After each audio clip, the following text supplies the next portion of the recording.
Mayroong mga anak na pinapabayaan na lamang ang kanilang mga magulang nang dahil sa matanda na ito at wala ng pakinabang. Ikaw, kaya mo bang iwanan ang iyong sariling ina sa oras ng pangangailangan o handa mo siyang samahan sa oras ng kahirapan? Kung ganon ay tunghayan mo ang istoryang magpapadurog sa puso mo na tiyak ay kapupulutan mo ng aral. Sobrang hirap talaga ng mga pinagdaanan ng matandang si Aling Susan. Mapagtapos lamang sa pag-aaral ang kanyang nag-iisang anak. Maaga kasi silang iniwan ng kanyang asawa, kaya mag-isa niya itong itinaguyod at pinag-aral. Isa siyang tindera ng isda sa palengke at kahit may trabaho na ang kanyang anak na si Jojo, ay hindi niya ito inaasahan. Nagpapatuloy siya sa kanyang paghahanap buhay upang buhayin ang kanyang sarili. Kaso nga lang ay para bang unti-unti siyang kinakalimutan ng kanyang anak at halos isang beses lamang ito sa loob ng isang buwan kung umuwi sa kanilang bahay. Isang araw ay tinawagan ni Aling Susan si Jojo dahil nangungulila na ito sa binata. "Anak, kailan ka uuwi? Mag-iingat ka dyan ha. Tawagan mo naman ako kung minsan." Malambing na sabi ni Aling Susan. "Ano ba naman kayo, Nay? Matanda na ako, kaya wag niyo na akong kamustahin. Hindi na ako bata para humingi pa ng suporta sa inyo." Pabalang na sagot ni Jojo. Para bang hindi man lang nagkaroon ng utang na loob ang binata sa kanyang ina matapos siya nitong alagaan ng mag-isa. "Pasensya ka na anak, nangungulila lang ako sa'yo. Alam mo naman na mag-isa lamang ako dito sa ating bahay." Malungkot na sabi ni Aling Susan. "Di ba nagtatrabaho naman kayo? Siguro ay tumawag kayo sa akin dahil manghihingi lang kayo ng pera. Ilang beses ko po bang kailangang sabihin na may sarili na akong buhay? Hindi ko kayo kayang suportahan." Mataas na boses ng lalaki. "Hindi naman sa ganun anak, gusto lang talaga kitang makausap. Sige na, pasensya ka na kung naaabala kita." Malungkot na sagot ni Aling Susan. "Oo, tama kayo. Naaabala niyo talaga ako. Hindi niyo man lang naisip na marami akong ginagawa. Sige na." Inis na sabi ni Jojo. Pagkatapos noon ay hindi man lamang ito nagpaalam at ibinaba na lamang biglaan ang telepono. Sobrang lungkot talaga ni Aling Susan dahil alam niya naman sa kanyang sarili na pinalaki niya ng maayos ang kanyang anak. Habang lumilipas ang mga taon ay unti-unti nang nangihina ang katawan ng matanda. Mabigat kasi ang kanyang trabaho at maliit lamang ang kanyang kinikita. Hindi naman kasi sa kanyang pwesto sa palengke at isa lamang siyang tindera doon. Naiisip ni Aling Susan na sa panahon ngayon ay kailangan talaga niya ng suporta, ngunit nahihiya lamang siyang magsabi kay Jojo. Magagalit lamang kasi sa kanya ang binata kahit na hindi naman siya nanghihingi ng pera. Kahit na isang beses naman ay hindi naman siya nito natulungan. At para bang isa siyang masamang alaala na bigla na lamang kinalimutan. Isang araw habang nagtitinda si Aling Susan ng isda ay nagalit sa kanya ang isang mamimili. Paano naman kasi ay kulang-kulang ang kanyang timbang at kulang din ang kanyang sukli? "Ano ba yan, Aling Susan? Dinadaya niyo ba ako? Gusto niyo bang kumita agad ng pera? Maging tapat naman kayo sa mamimili para balikan naman kayo." Galit na sabi ng isang babae. Hindi maisip ni Aling Susan kung paano siya nagkamali.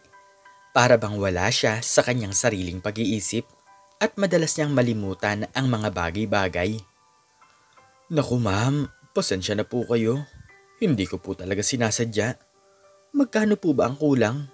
Nahihiyang tanong ni Aling Susan. 50 pesos ang kulang, pero dagdagan mo rin ang timbang. Ang mga tao talaga, handang mandaya, kumita lamang ng pera. Inis na sagot ng babae. Ngunit nang abutan ito ng karagdagang sukli ni Aling Susan, ay muling napasimangot ang mamimili. "Aling Susan naman, 50 pesos ang kulang at hindi 20. Bingi ba kayo? Hindi ba kayo marunong makinig?" Galit na sabi ng babae. Talagang ipinagtataka ng kanyang mga kapwa-tindera kung bakit parang wala sa sariling pag-iisip si Aling Susan. Mabuti naman itong tao at tapat sa kanyang trabaho. Ngunit bakit nagkakaganito si Aling Susan? Maya-maya lamang ay umalis na ang babae dahil naiinis na talaga ito sa ikinikilos ng matanda. Aling Susan, okay lang po ba kayo? Parang nawawala po kayo sa sarili niyong pag-iisip. Masama po ba ang inyong pakiramdam? Tanong ng kapwa nito tindera. Hindi ko din alam. Parang bumabagal ata ang aking pag-iisip. Pwede bang makisuyo muna ako? Uuwi na ako sa amin at ikaw muna magtinda dito. Baka kailangan ko muna magpahinga. May hinang sagot ni Aling Susan. Sige po, magpahinga na lang po kayo at baka kung ano pa po ang mangyari sa inyo. Nag-aalalang sagot ng tindera. Takot na takot si Aling Susan sa nangyayari sa kanya. Nagulat na lamang ito nang makita niya na bukas ang pintuan ng kanyang bahay. Sa pagpasok niya sa loob ay nakita niya doon ang kanyang anak na si Jojo, ngunit nakasimangot ang mukha nito. Anak, buti naman at nakauwi ka na. Kumusta ka na ba? Bakit naman parang malungkot ang iyong mukha? Nagtatakang tanong ni Aling Susan. Umiiling-iling naman si Jojo at sinagot ang tanong ng kanyang nanay. Wala na akong trabaho. Napaaway kasi ako sa aking boss, kaya pinauwi nila ako. Dito na muna ako titira at dito na lang din ako didiskarte ng pwede kong pagkakitaan. Ayaw ko nang bumalik sa mga kumpanya. Seryosong sagot ni Jojo. Bilang isang mapagmahal na ina ay tinanggap nito ng maayos ang kanyang anak. Kahit na suwail ito ay pinakain niya ito gamit ang kanyang sariling pera. Sige na at magluluto na ako ng pagkain. Magpahinga ka lang dyan at ako na ang bahala sa'yo. Masayang sabi ni Aling Susan. Talagang sabik na sabik ang matanda sa kanyang anak dahil minsan na lamang niya ito kung makasama. Ilang minuto ang lumipas ay nakapagluto na ng mainit na lugaw si Aling Susan. Anak, kumain ka na.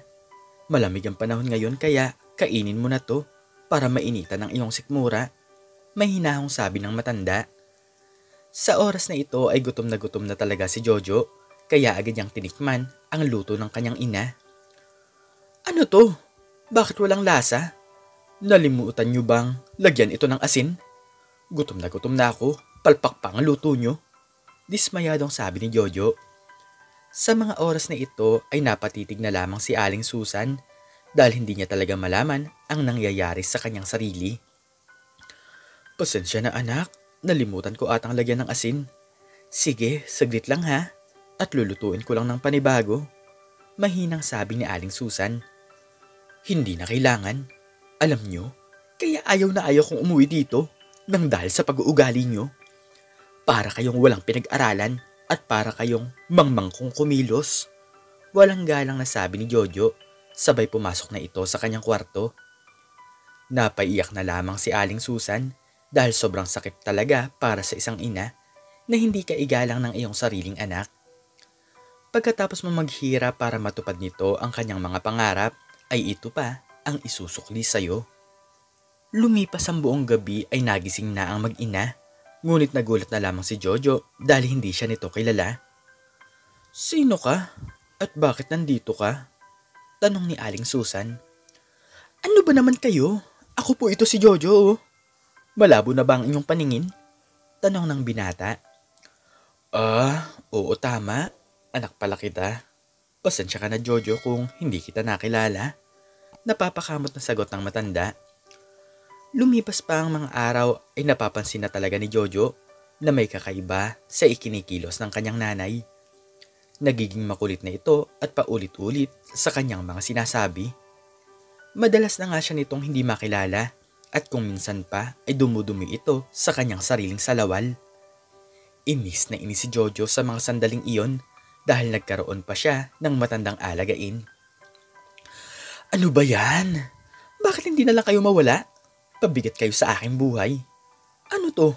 Aalagaan ko na lang kayo at hindi na ako magtatrabaho?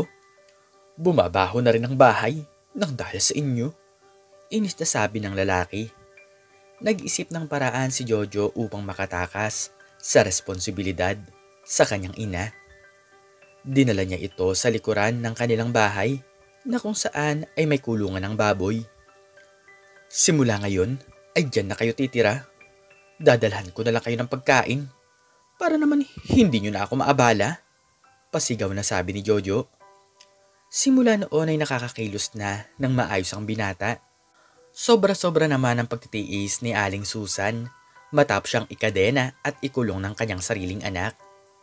Doon na rin dumudumi ang matanda, kaya ilang araw lamang ang lumipas ay nagkaroon na ito ng sugat sa kanyang mga binti. Sobrang baho na talaga doon, ngunit nagagawang tiisin ni Jojo ang kanyang sariling ina.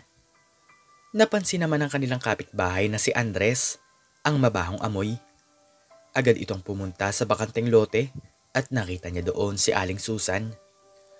Wala si Jojo sa mga oras na yon dahil naghahanap ito ng pwede niyang mapasukan trabaho. Aling Susan, kayo po ba yan? Ano po ang ginagawa niyo dyan? Nakakaawa naman po kayo. Saglit lang po at kukuha lang po ako ng lagari para matanggal ko ang bakal na nakapulupot sa inyong mga paa. Naaawang sabi ni Andres. Matapos itong pakawalan ng lalaki ay pinatuloy niya ito sa kanyang bahay. Isang basurero si Andres, ngunit hindi niya kayang makita si Aling Susan na ganito ang pinagdadaanan. Gamit ang perang kinita niya sa pagbabasura ay ibinili niya ng gamot ang matanda. Pinahiran niya ang mga sugat nito upang mabilis itong gumaling. Jojo, ano naman ang ginawa mo sa nanay mo? Nakita ko kung paano kanya pinaghirapang pagtapusin sa pag-aaral. Tapos ito lang ang igaganti mo sa kanya? Maswerte ka nga dahil mayroon ka pang magulang. Inis na sabi ni Andres. E di ikaw ang mag-alaga sa kanya.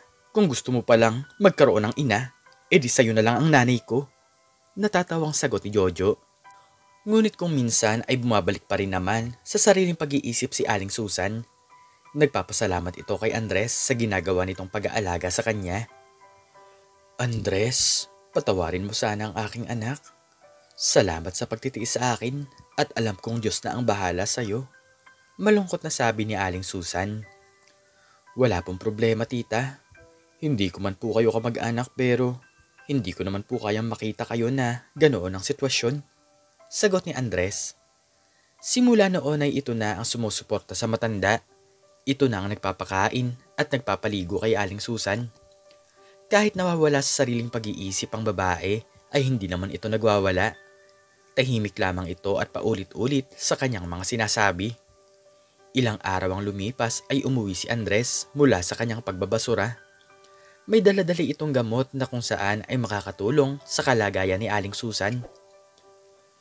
Hindi po kayo mapapagaling nito, pero makakatulong daw po ito sa inyo. Magalang na sabi ni Andres. Kinabukasan ay sinabihan ni Aling Susan na kukunin niya lamang ang mga naiwang gamit ng kanyang asawa. Simula nang pumanaw daw ito ay hindi pa niya ito binubuksan. Sige po, sasamahan ko na po kayo at baka kung ano pa po ang gawin sa inyo ni Jojo. Seryosong sabi ni Andres. Jojo, kukunin lang daw ni Aling Susan ang naiwang gamit ng tatay mo. Ito na lang daw kasi ang mga natitirang alaala. Mahinahong sabi ni Andres.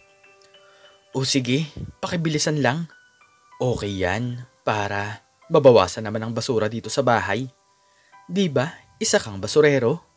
Tamang-tama, pwede mo rin namang itapon yan. Pabalang na sagot ni Jojo. Walang ibang iniisip ang lalaki kundi ang kanyang sarili. Wala man lamang itong nararamdaman na pagkaawa sa kanyang sariling ina. Nang makuha nila ang gamit ng asawa ni Aling Susan, ay agad silang bumalik sa kanyang maliit na bahay kubo. Nang dahil sa gamot na ininom ni Aling Susan, ay naging mahaba ang pagbabalik nito sa kanyang sariling pag-iisip.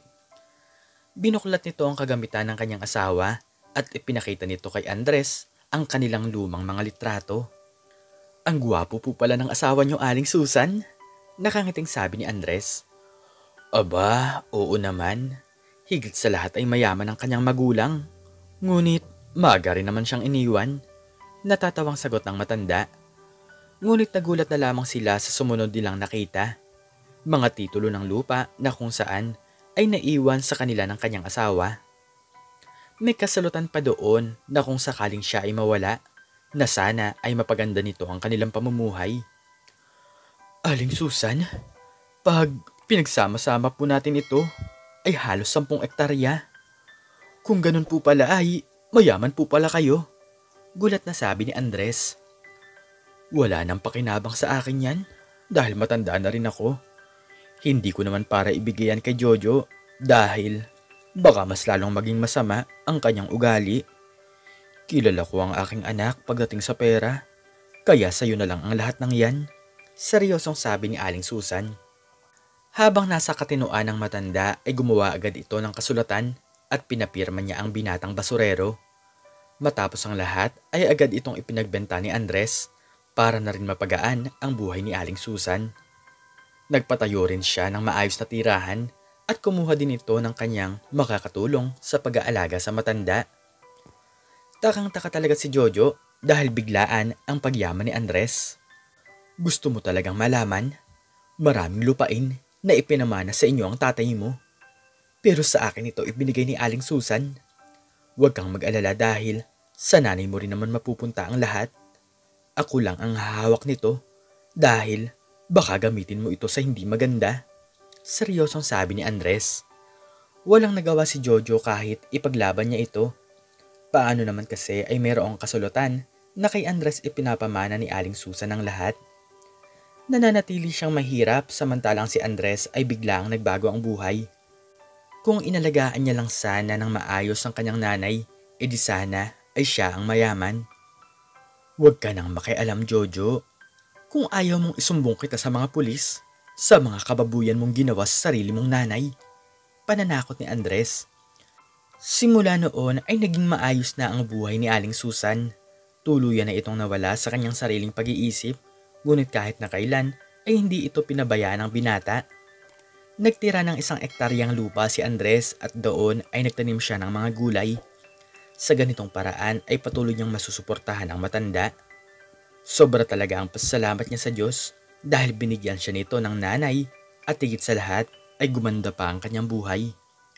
Samantalang si Jojo naman ay lubusan ng pagsisisi. Huli na ang lahat nang makita niya ang halaga ni Aling Susan. Humingi ito ng kapatawaran sa kanyang ina, ngunit wala na ito sa sariling katinuan. Hindi niya malaman kung galit ba ito sa kanya o kung tinatanggap ba nito ang paghingi niya ng tawad. Andres, ikaw na ang bahala kay nanay. Maraming salamat dahil ikaw ang nagpuno sa aking mga pagkukulang. Malungkot na sabi ni Jojo. Nakita naman ni Andres ang pagbabago ng binata, kaya ibinigay niya dito ang natitirang lupa. Hayaan mo, Jojo, hindi kita para pabayaan. Ikaw pa rin ang kanyang anak. Nakikita ko naman na totoong nagbago ka na. Nakangiting sagot ni Andres. Simula noon ay hinayaan ni Andres na bisitahin ni Jojo ang kanyang ina. Palagi itong humihingi ng kapatawaran at madalas nang si Jojo ang nag-aalaga sa kanyang ina. Isang araw ay biglang nakapagsalita si Aling Susan at tinawag niya si Jojo sa salitang anak. Napaiyak na lamang ang lalaki at niyakap nito ang matanda bago pa man ito malagutan ng hininga. Kahit sa huling sandali ay naramdaman pa rin niya ang pagmamahal nito sa kanya. May mga bagay na hindi natin dapat pabayaan tulad ng ating mga magulang. Hindi sa panghabang buhay ay malakas sila, kaya dapat ibigay natin ang pag-aaruga at ang ating suporta. Ikaw, anong natutunan mo sa istoryang ito? I-comment mo sa baba ang iyong natutunan. At hanggang dito na lamang po nagtatapos ang aking istorya at sana po ay nagustuhan niyo po ito. Please like, share, and subscribe and click the notification bell para lagi kang updated sa mga bago kong istorya. Muli ay maraming salamat po at God bless us all.